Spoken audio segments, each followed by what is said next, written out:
I spend around 1 to 2 hours a week in my agency, and it has 110 high-ticket clients that we manage on a recurring basis that pay us an average of around $2,333 every single month. And that agency makes me a lot of money every single month. You can do the math on how much money that makes me. And we are maintaining right now. Now, just to be clear, we're not growing by 30, 40, 50 clients a month. We've already done that. I want to make 100K a month in profit, be happy, and focus on my main thing right now, which is my info product. Now, that being said, I get a lot of questions around how I do that, what my day looks like, and the main systems that have allowed me to do that. And I break it down into 4 core things. Number 1 is layers of leadership, productized fulfillment and client communication, systems for making systems, and centralized data. So I'm going to run you through those 4 things, give you the structure, the framework, and the way that I was able to remove myself from the agency and still cash out 100 to 130K a month in profit ballpark. Now, in previous videos, I've said I spend around 30 to 60 minutes a week in my agency. I'm putting 1 to 2 here being optimistic, to factor in urgent things that happen via day-to-day that come to me, and if my team ever need me, Slack and things like that, which I'm in all the day anyway. Now, in terms of how my days are broken down, I can literally just give you a breakdown of this first. So what do I do in the day-to-day in the agency? So if we break down a week in the life, what I do is I have 1 core team meeting every Friday, which is 20 minutes long, okay? This is essentially just to build culture, keep the team excited, and letting them know that I'm still around so they don't leave, okay? That's the first thing. Second thing is I have 1 CS meeting a week. Now, I've got a little bit more now. I've got about 2 or 3 a week right now because we're currently testing something out where we have our client success team sell for us as well in replacement for the sales team, which I'm going to be testing it out. Got it from Rich Fioli. We'll see how it goes. But that being said, I have 1 CS meeting a week, which typically takes around 45 minutes, okay? And then if we're factoring in other things, they're really the only calls that I take in the agency right now, besides like a 1 a week ops huddle with my ops manager, which, yeah, it happens every now and again, but we don't really need to because we're fully in sync now, which is typically around 30 to 45 mins a week as well. And then if we're factoring in Slack, that is the rest. So checking in on Slack, making sure the team's okay, seeing if there's anything that I can help with, and if there's any urgent fires that break through the layers of leadership, I'm going to break through the layers of leadership I'm going to talk about in a minute. That is where Slack goes, and that's just dependent on the week, but really, it's no more than 20 to 30 minutes a week, okay? So 4 main ways that I've been able to do this, but before I dive into that, for the people that don't know me, first thing, why am I making this video? Just for context, I have an agency that does $3 million a year at 19. I've documented everything on YouTube, so if you think I'm full of shit, just scroll down to my YouTube, you can see it.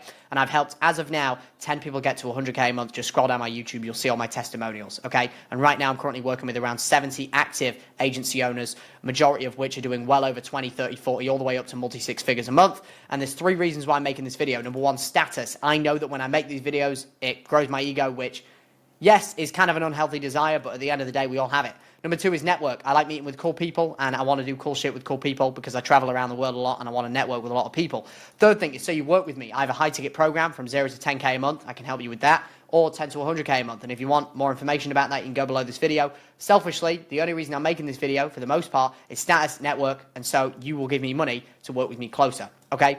So that being said, you get the point. Here's my Trustpilot. Go and Google it. Pinpoint Scaling. This is my exact agency right now. You can also type in pinpointscaling.com for reference on who the hell I am, who we serve, and here's my last 6 months stats. They're a little bit out of date. This was the start of 2025 and end of 2024, but you kind of get the point, right? I made a lot of money in the agency. That being said, how the hell am I doing it? First thing is layers of leadership. Now, if you don't know what I mean by layers of leadership, this is a breakdown of my org charts, and every agency past 10, 20, 30K a month that's starting to get team members should have one of these. So you have a centralized place, so you know what your layers of leadership look like, and you know how your organization is structured and how it's going to be projected to be structured in the future.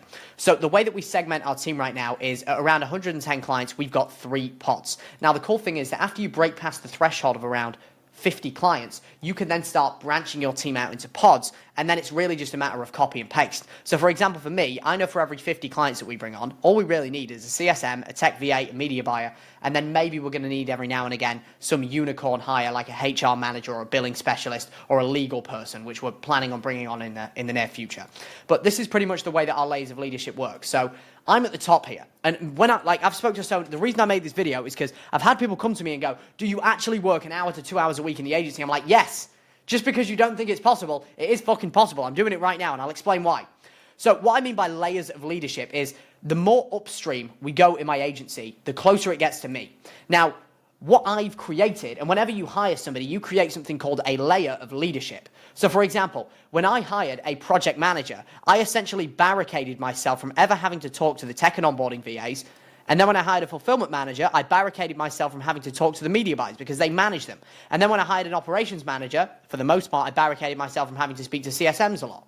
And then the ops wizard, when I hired that person and when I brought the ops manager in, I barricaded myself from having to speak to the ops wizard. So the only people that I really speak to directly are the ops manager and my personal assistant. Now, is there some people on the team that I communicate with more on like a personal level on a day-to-day basis? Absolutely.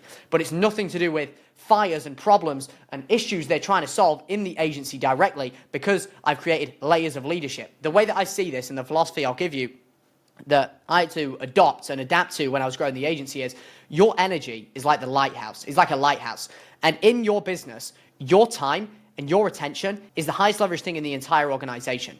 Wherever you put your attention, chances are it's probably going to grow. And wherever you don't put your attention, it's either going to maintain or die if you do not put the right person in place to allocate their time and attention, their energy, their lighthouse onto that thing specifically. So when I realized this, I was like, okay, so essentially whenever I'm hiring somebody, all I'm doing is I'm buying back my time. I'm buying back my energy. I'm not hiring people for the sake of hiring people, which is a mistake that I made previously where our profit margin was just ridiculously low because I was over hiring. I'm hiring to solve a problem. And a lot of the time that problem is I'm allocating time and attention in this thing that I no longer want to allocate time and attention to. It is below my cost per hour. That's my rule of thumb. If I'm conducting and doing tasks in the day that is below my cost per hour in the agency right now, if we really do the math, is about $50,000 an hour.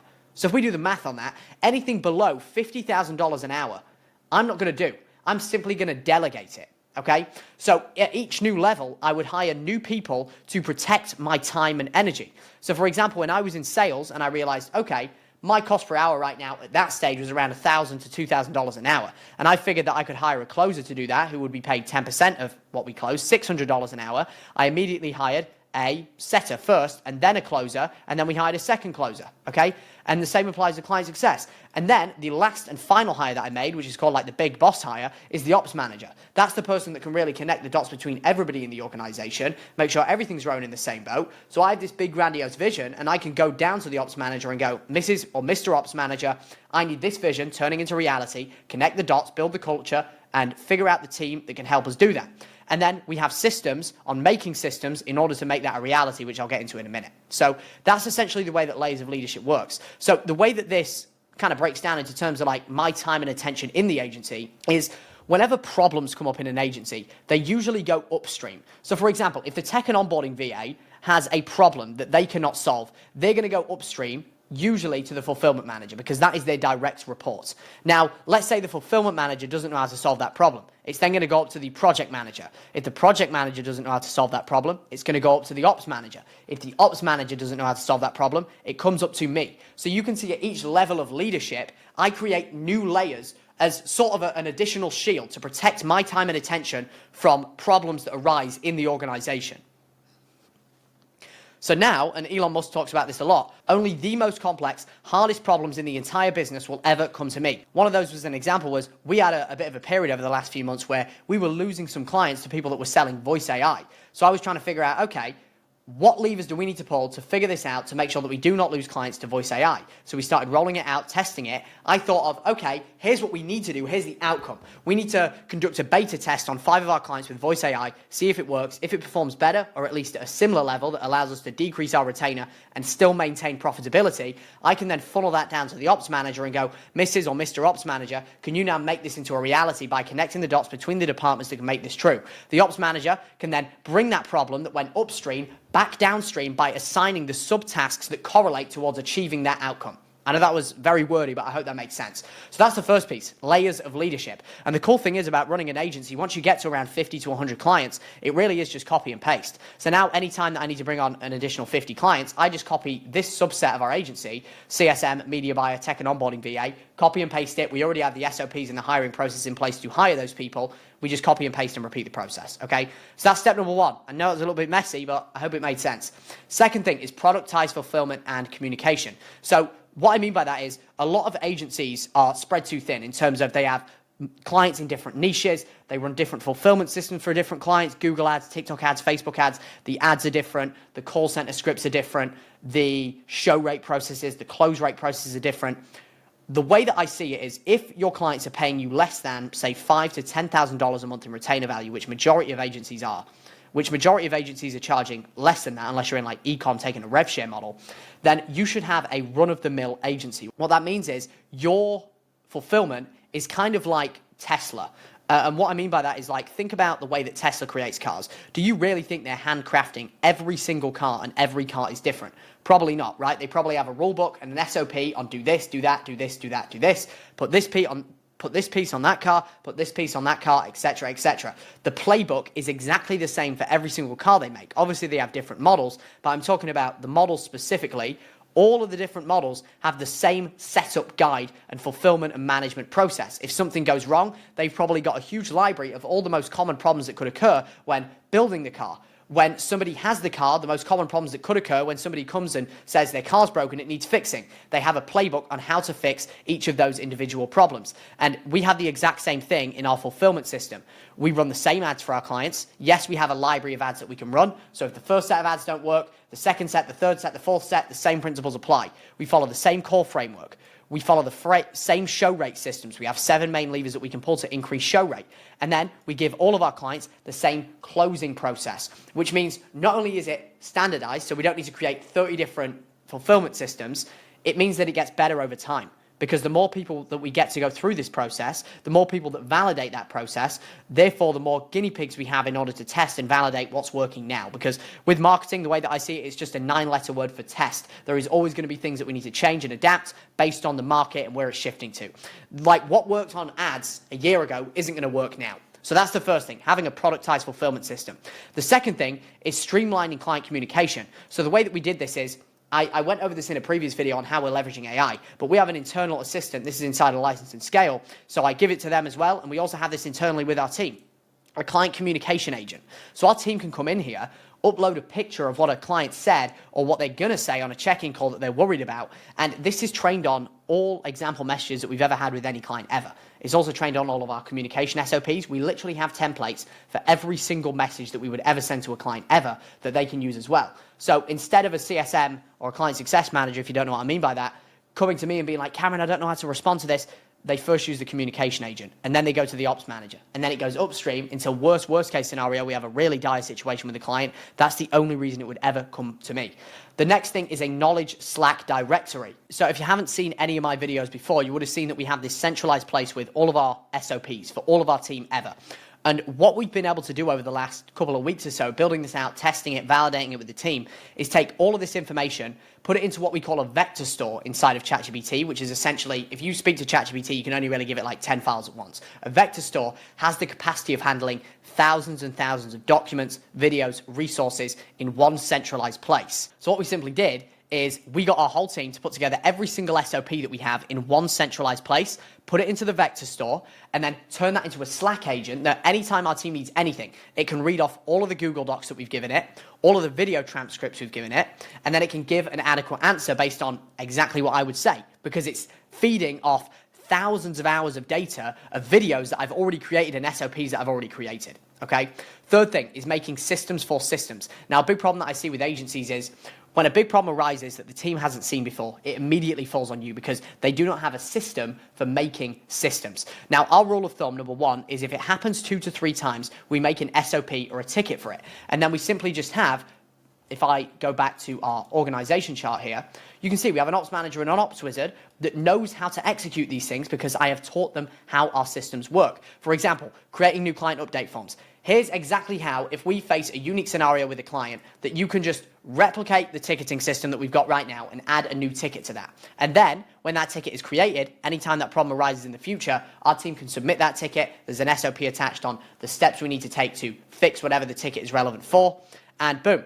I don't need to create the system because I've created a system for making the system, so the systems run themselves. And then when the team know how to make the systems, I've installed a meta skill inside of them, essentially. If you've heard of the term like skill, an example of a skill will be like copywriting, marketing, sales, as an example. Now, if I teach somebody a meta skill on, I'm going to teach you how to teach other people how to sell, or I'm going to teach you not only how to execute the systems, but how to make the systems, and then how to teach other people how to make the systems, then we have minions underneath me that can essentially do the things that I want them to do without me even being involved in the process. An example of that would be recently we realized that we needed a new B2B tracker for like all of our statistics in one centralized place.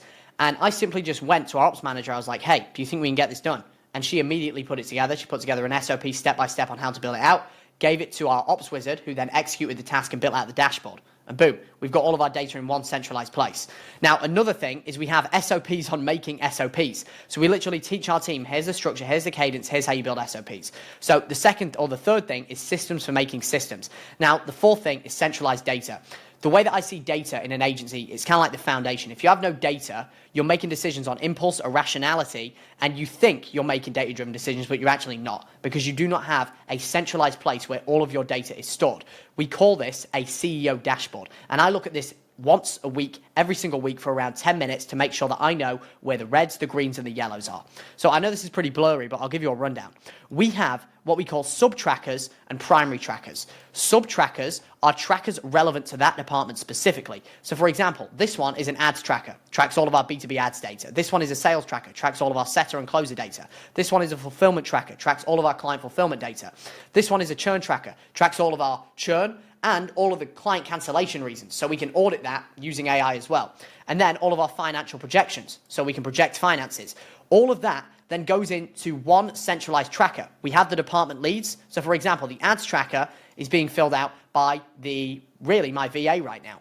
The sales trackers, the closers and the setters. The fulfillment trackers, the fulfillment manager. The call center tracker, the call center manager. I didn't put this on here for the purpose of this video, but we have a call center team as well. Obviously, our team is bigger than this. So the way that this works is they have these sub-trackers, which are the KPIs that they directly control, and then I have the primary tracker, the one with all of the main data that I actually care about.